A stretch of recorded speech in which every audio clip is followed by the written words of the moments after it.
નમસ્કાર, આપ જોઈ રહ્યા છો જનસાક્ષી ન્યૂઝ। નજર કરીએ આજના મુખ્ય સમાચારો પર। હાંસોડ તાલુકા પંચાયતની ખાલી પડેલી પંડવાઈ બેઠક પર ચૂંટણી યોજાઈ હતી, જેમાં 82% જેટલું ઊંચું મતદાન નોંધાયું હતું।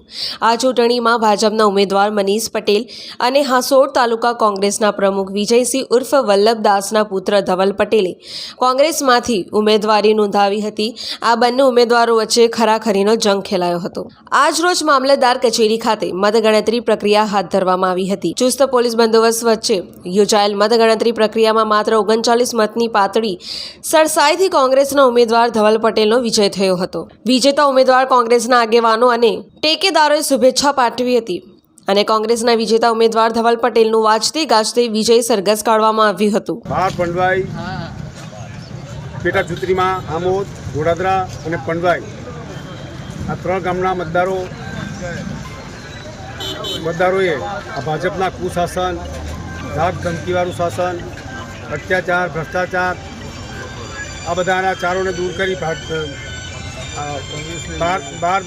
પંડવાઈની પ્રજાએ 20 વર્ષથી જે એમનો જે ગઢ ગણાતો હતો એ ગઢને તોડીને આ રેકોર્ડ આ